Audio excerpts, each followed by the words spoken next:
وقال رسول الله صلى الله عليه وسلم يا معشر الشباب من استطاع منكم فليتزوج وقال الله تعالى في كلامه المجيد والفرقان الحميد أنكحوا ما طاب لكم من النساء مثنى وثلاث ورباع আলহামদুলিল্লাহ সকলে আলহামদুলিল্লাহ আলহামদুলিল্লাহ। বিবাহ হলো কারোর জন্য ফরজ, কারোর জন্য সুন্নাত, কারোর জন্য মুস্তাহাব ও কারোর জন্য হারাম।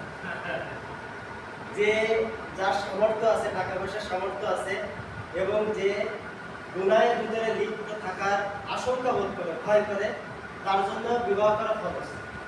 আর যার টাকা পয়সা আছে কিন্তু গুনাহে লিপ্ত হওয়ার ভয় নাই, মানে কোনো খারাপ একটা কাজ হয়ে যাবে, তার জন্য বিবাহ সুন্নাত।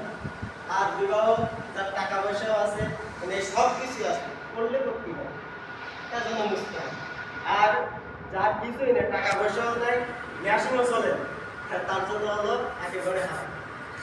যে নিজের স্ত্রীর হক আদায় করতে পারবে না, তার জন্য বিবাহ করে কি হারাম। যেহেতু আমরা আজকে একটা গুরুত্বপূর্ণ একটা কাজে আসছি, কারণ রাসূলুল্লাহ সাল্লাল্লাহু আলাইহি ওয়াসাল্লাম বলেছেন, হে যুবক সম্প্রদায়, তোমাদের যখন সামর্থ্য হয় পালিয়ে যাও, তখন তোমরা কি করো? বিবাহ করো। আল্লাহ সুবহানাহু ওয়া তাআলা আমাদের সবাইকে এই হাদিস দ্বারা শিক্ষা গ্রহণ করে, আমাদের ছেলে মেয়ে, আমাদের ভাই বোন যারা আছে অবিবাহিত, তাদেরকে বিবাহের প্রতি উৎসাহিত করে এবং বিবাহ করার তৌফিক দান করুন। আমিন।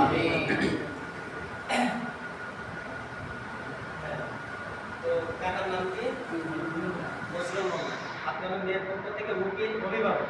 হ্যাঁ, আপনার ছোট ভাই না আসলাম মোল্লা। আসলাম মোল্লার মেয়ের নাম কি?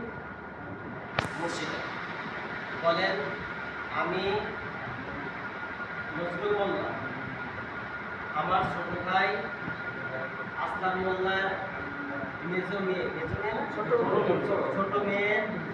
ছোট মেয়ে উকিল হিসাবে আমি 1.5 টাকাটাকে কি ধার্য করে দিয়েছি? হ্যাঁ, 1,10,000 টাকার দেনমোহরে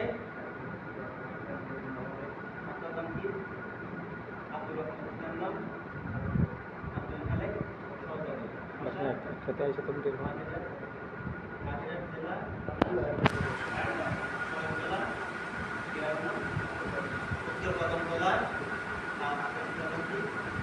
আব্দুল খালেক সাহেবের সহকারীর ছেলে আব্দুর রহমানের সাথে বিবাহ বন্ধনে আবদ্ধ করার জন্য প্রস্তাব পেশ করলাম।